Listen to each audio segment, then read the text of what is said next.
indisputably the wrong strategy. So now, number one, when you vote president, those don't get counted in the batch that you have to win a majority. What's a better strategy, Cenk? So if Kevin McCarthy became Speaker of the House, it's not the end of the world. They could actually do a motion to vacate the chair at a later time once the Democrats have their stuff put together and they know how they're going to vote as a bloc. So they could undo it at a later date. But you would have to get all the Democrats together. But then all of a sudden the conservative Democrats have a lot of leverage, and maybe they don't mind Kevin McCarthy being Speaker. You've risked a potential disaster. But wait, even before you get a chance to redo the vote, it wouldn't happen that day. Cenk is still lying about the Kevin McCarthy thing. If Cenk was smart, no, shut the fuck up. No, Cenk, you shut up. Shut the fuck up. Okay, if Cenk was, savvy and smart and knew what the fuck was going on when it comes to politics, yeah, we could have got a progressive to say that they were running for Speaker and then mounted a campaign and try to get people to vote for that progressive. I guess essentially we were expected for the Democrats to get in a pile, and then they say, okay, who wants to be Speaker? One person would raise their hand. Does anybody else want to be Speaker? They would just do this fair process, but they're fucking cheaters, too. So I would assume a vote happened because Nancy Pelosi had congratulated Kevin McCarthy on winning his election. So the Republicans have their own the Democrats have their own respective elections. And if they don't, then the Democrats, the brand new Cory Bush, gets in there and corral them motherfuckers up and gets the vote on record. How come we don't have a vote for Speaker? We just go ahead and coronate the Queen. The Queen already is given the goddamn crown before anybody even gets into Congress. Also, super fucked up, you had 5 people who did not vote for Nancy Pelosi. So 5 Democrats who did not vote for Nancy Pelosi. Let's see how their political careers, how they, fare. Let's see if they're able to, bring home the bacon and get the money and get the votes and get their legislation passed. I bet you they're not going to be just discarded. I bet you they won't just be ostracized forever and ever. Are going to try to do some version of a coup where they have hundreds lined up in the House to vote, saying that, no, I don't care, Donald Trump won the election. I don't care. I don't care what the law is. I don't care who won. I hate America. I hate democracy. Oh, look at that. Because of forced to vote, Kevin McCarthy's Speaker. That's such a horseshit. That he's such a fucking liar. Most of the people that are part of forced to vote, he is such a fucking liar. Great intentions. He is such a liar. Tons and tons of Republicans in there. You look at the handles. And we weren't talking about the full House vote, you fuck. We were talking about the vote amongst the Democrats, amongst themselves, amongst the caucus. You know what Ryan Grimm said that the Democrats get together and vote amongst themselves. I don't know, right? But there's a lot of real progressives in that batch. There are. I'm positive of it. And I'm positive they have good intentions. So it's a mess. So all that got thrown into one cauldron, okay? But for those progressives, you don't want Kevin McCarthy as Speaker of the House on January 6th. I didn't want him to be. Absolute disaster. Nobody wanted that. Nobody wanted that, you fucking lying fuck. If you... He's lying straight through his fucking teeth. Someone else. Because then you have to win a majority of the people who voted for someone. So those votes then take away from the percentage that McCarthy has to win in a sense, and then McCarthy would not be able to win. They'd be deadlocked. The Democrats vote amongst themselves, Republicans vote amongst themselves, they put up the 2 leaders, and then they run against for the full House vote. Cenk. So the Democrats, instead of just giving it to Pelosi, give it to Hakeem Jeffries or Ilhan Omar or Cory Bush, any of them would be better than the dog shit that you defended. So they, amongst themselves, vote for Ilhan Omar. Now you got Kevin McCarthy, Ilhan Omar, who run against each other. Kevin McCarthy, Ilhan Omar, who are the Democrats going to go? They're going to run to no, they're going to stay, and we're going to get a super-duper fucking progressive Speaker of the House. And we just shocked the nation, shocked the world, shocked America, shocked Joe Biden. Fuck these progressives meeting business. That would have been such a strong message. I'm sure Cenk has an alternative idea. How are we going to get Medicare for all? Yeah, right. Fuck you. I don't believe a word coming out of your fucking filthy goddamn lying sewer. Negotiate. They'd have to come back out. Yada, yada, yada. Goddamn. Now, motherfucker's more in favor of legalizing bestiality than he is for Medicare for all. By the way, guys, if you got confused somewhere along the lines there, and somebody told you if they vote president, they'll just magically win. I hope you didn't believe that. And I suspect most of you did not believe that. Dumb! He just fucking talking down to people like he knows everything and knows it all. And then Pelosi will... Him and Cenk are basically, the same motherfucker. Voting president only he washed would have been a his hands. disaster. Thank God that didn't happen. Even if they voted for Bernie Sanders or someone else and force it into a tie. Guys, that doesn't mean that Pelosi's going to say, okay, here, you get Medicare for all, vote, let alone itself. She could have just made a deal with the conservative Democrats. And more conservative Democrat could have won. Those were your only options. The only person who got a vote that was in the House was, other than Pelosi, was Hakeem Jeffries, who's more right-wing than Pelosi. And yes, the Republicans would have been thrilled. The corporate Democrats would have been happier. I get that you want to force action. Your intentions are not bad. In fact, I know there's thousands of lies, maybe even way more than that on the internet, just about what I've said, let alone the overall issue. So, I want to force the vote. I say, oh, no, you don't want to do it today, you want to do it tomorrow, you're a sellout, tornado cash, Clinton cash, whatever, etc. No, guys, I want to do it when it can work. And I know that doesn't mean 2 years from now. In fact, I'm going to explain to you what smart progressives have been doing behind the scenes and in front of the scenes for the last several years, and when I get to the right way to do this. But this was not productive. What's the better idea? What's the better idea? I'm on the fucking edge of my seat here, motherfucker. What's the better idea? Number one problem. Why was it wrong? You don't have an endgame plan. You're just hoping against hope that you create a mess, and in that mess, Pelosi gives us the vote. But she would not be inclined to do that. She'd be inclined to do a deal with the conservative Democrats. And again, there's a better thing to ask for. I'll get to that in a minute, okay? Most importantly, point two, you didn't line up anyone to run against Pelosi from the left. How are you going to get to an end game if you don't have anyone from the left running against Pelosi? You pick anybody. Okay, terrible planning.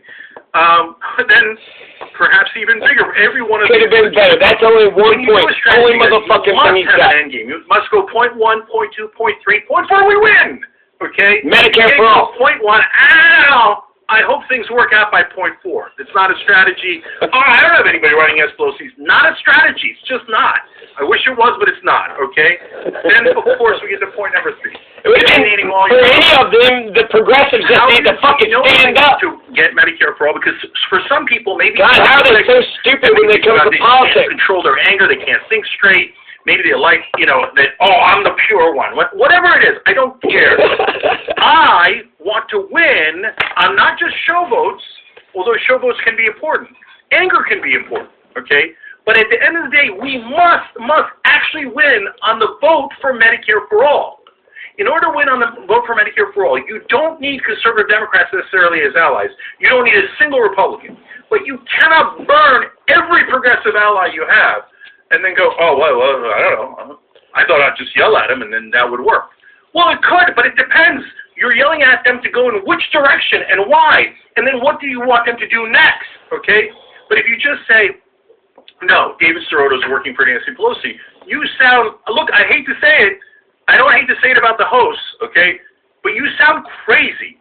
No one that knows one thing about politics thinks that David Sirota is helping Nancy Pelosi.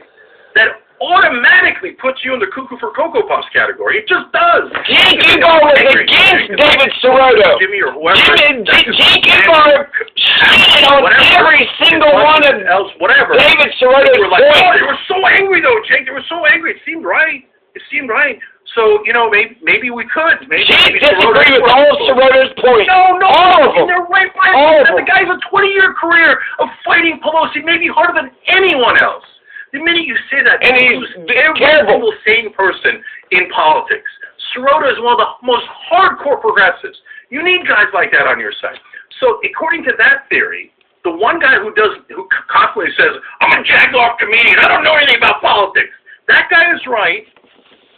But Sirota and David Dane, sorry to throw out names, but these guys, and I don't mean to get him in trouble with whoever, right, the elves or whatever. David Dane, David Packman, Ben Dixon, Anna, Jacobin, I don't know, like all of these stalwart elves.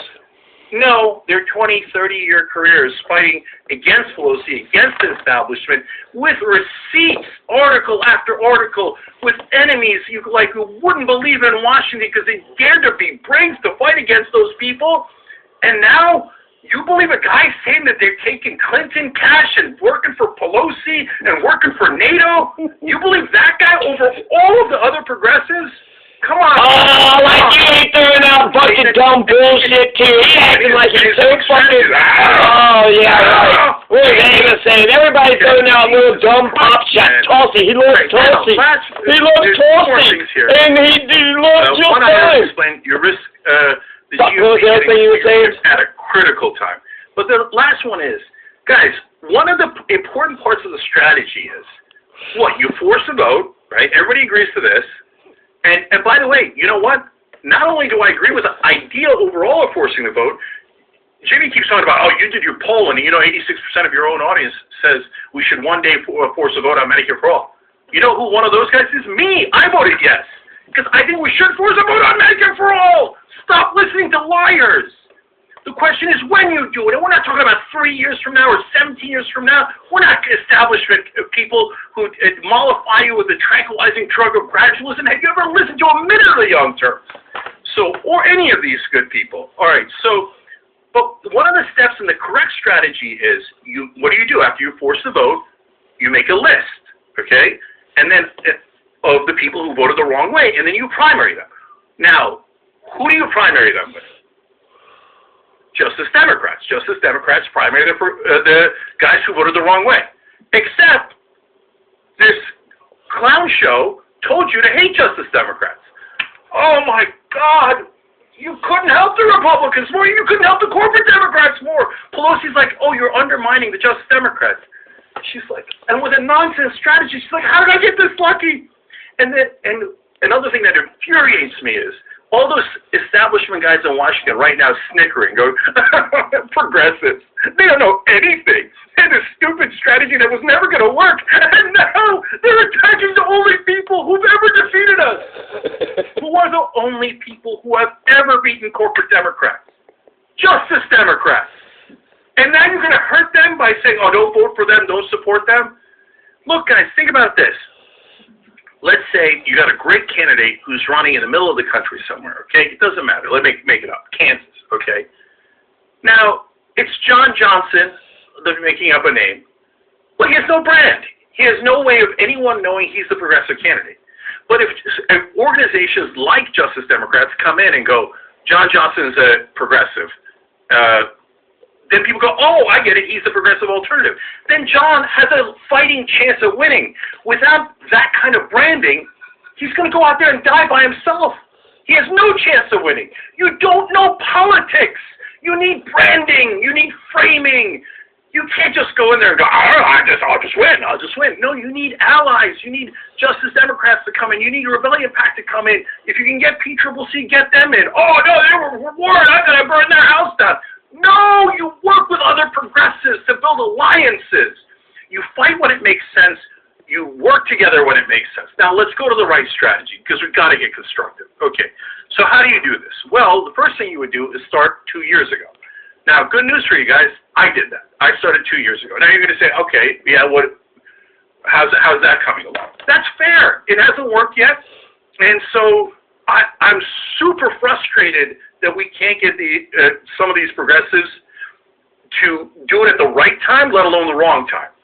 So if you're frustrated by just Democrats and progressives in Congress, you're not crazy. You're not even wrong, okay? And the one good thing that came out of Force the Vote, a lot of bad things because now the movement is hurt, et cetera, for the reasons that I explained. But now there's a little bit of pressure, and that's good. That's not such a bad thing.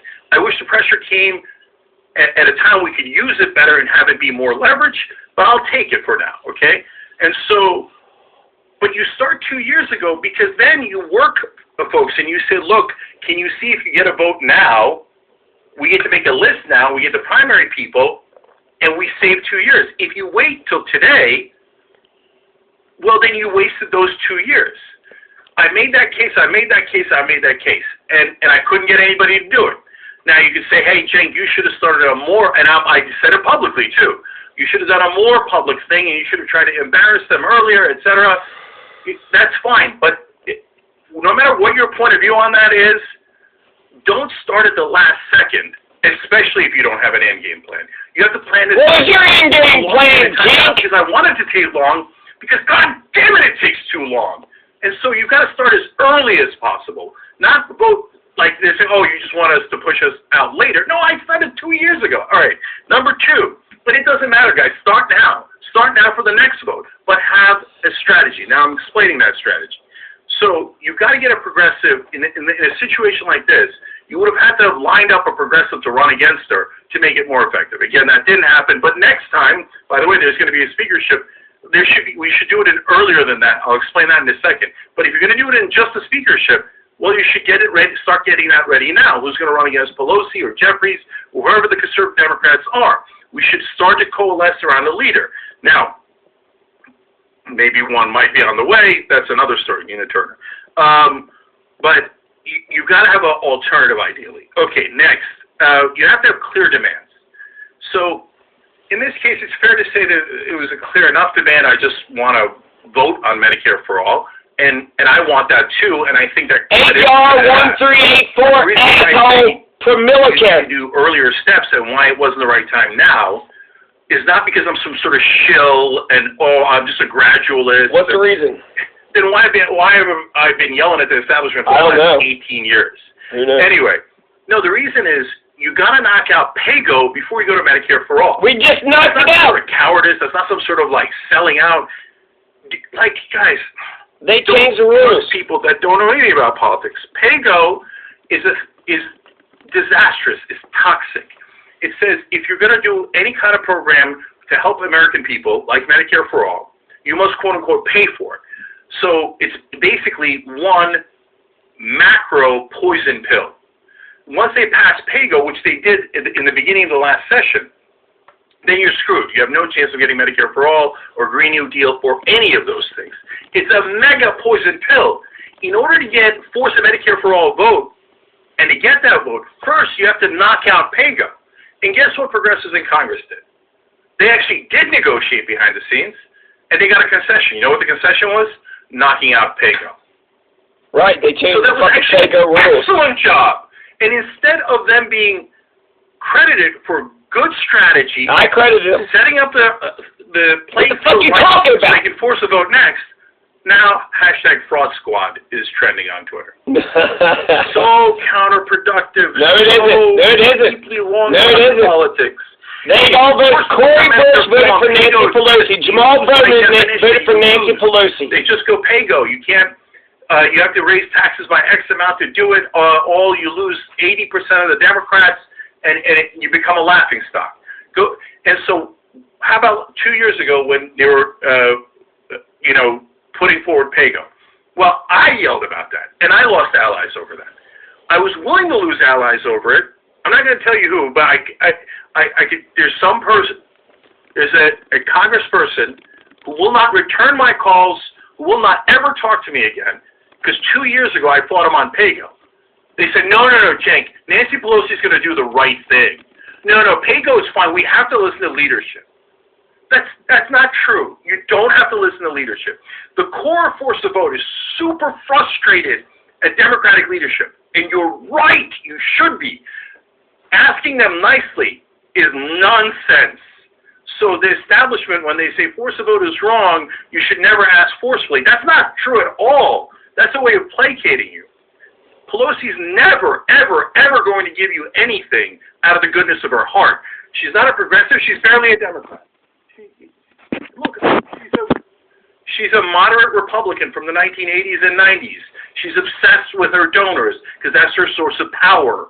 That's how politics works. That's her source of power. She's never, ever going to do something that her donors don't want her to do.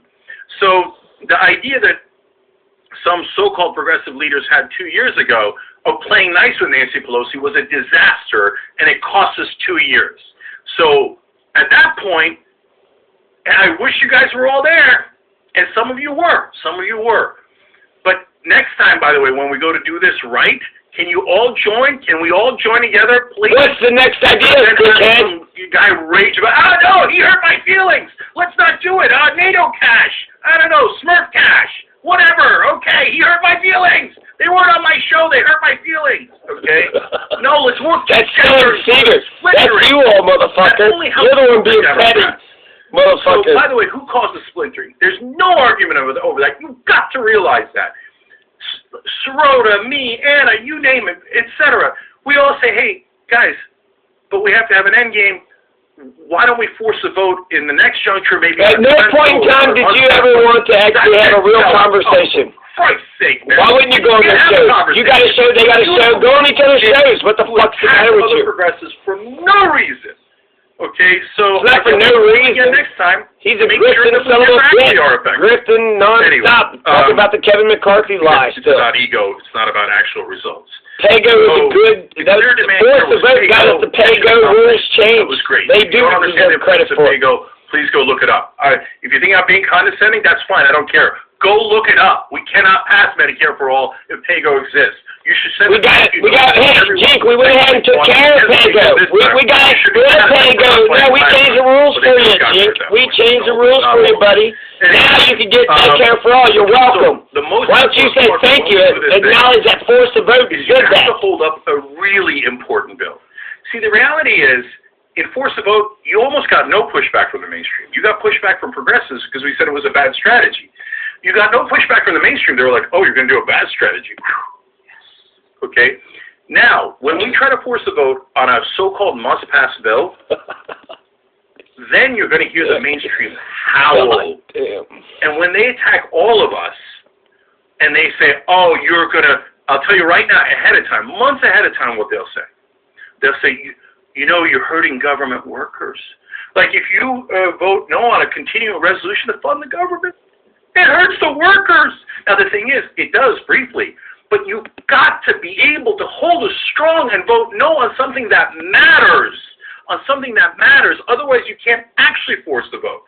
Just having them re-vote inside a quorum, inside a caucus, where the conservative Democrats are going to win is not interesting. Holding up a continuing resolution, that's leverage for real power, okay? And then the mainstream media will attack you 1,000,000,000%. Mainstream media didn't even touch this. Because they're like, oh, good, it's nonsense. Go, have at it. In fact, I hope you do it, because then you'll clown yourself. You'll see next time, if you do it the right way, they'll go, no. Progressives are terrible, they're radical, they're extreme, they're fringe. You can't do this. Government workers, unions, they'll throw unions in. They won't be right, or maybe sometimes it'll be right, but they're like, oh my God, you can't stop an oil contract. Union workers are on that oil rig, and et cetera. They'll throw all that stuff at you. That's when you know you're on the right path. Okay? None of that happened this time. But it must be a super important vote. And you've got to have the courage to go all the way. The end game is we do not pass this bill. I don't care how much you cry. I don't care how much you complain. We do not pass this bill until we get a concession. In this case, the concession you want is to force a vote on Medicare for all. Is that the correct thing to ask for after you've gotten rid of pay-go? Yes, it is the right thing to ask for. That's why I voted yes in our own poll. And why is it important? Because you're going to make a list, which brings us to the next on our doing it the right way strategy, okay? Then, once you've united allies and you have enough leverage in Congress to actually block a vote and to keep blocking the vote until you got your concession, well then, you're going to vote. And a whole bunch of Democrats are going to vote against Medicare for all. At that point, you make a list and you check it twice. And you find the most vulnerable 2 or 3, and then you primary them. And who do you primary them with? Oh, right, the Justice Democrats. And so you want the Justice Democrats to be strong. By the way, go to justicedemocrats.com. Give them a donation, because they're the ones that took out all those corporate Democrats. Joe Crowley, you think we're having a conversation about Green New Deal without AOC? No, we're having no conversation about it. You think we're having a conversation about Medicare for all with Elliot Engel in there and Lacey Clay and Joe Crowley? No. Who knocked them out? Justice Democrats knocked them out. You knock out 2 or 3 more important, pivotal people. Engel was a leader. Crowley was a leader. We took out 2 Democratic leadership positions of the worst corporate Democrats. And then, when you take out 2 or 3 more, then in 2023 when we vote, then we have a real chance of winning the vote and actually getting Medicare for all. Why? Are you going to convince all the corporate Democrats? No. What you're going to do is scare them. They're never going to care until you beat enough of them in primaries, then they're going to worry that their own power is at risk. That's how you play hardball politics. That's how you win. You lay it out one step after another. Do I wish you force a vote in this term? I wish we could primary people earlier, but we can't. That's why I wanted them to vote 2 years ago, and a year ago, and 6 months ago, so that we could have a list. But no, it's too late for this election. So we got to have force a vote in this term at the right time. Then we make our list. Then we primary them. Then we beat a bunch of them, and then say, now let's vote again. Go ahead, Democrats. Who wants to vote against Medicare for all? You remember Engel? You remember Crowley? You remember Lacey Clay? And then we'll add a couple more to the list. You remember Cuellar? You remember these folks? Go ahead. I dare you. Vote against Medicare for all. I don't care.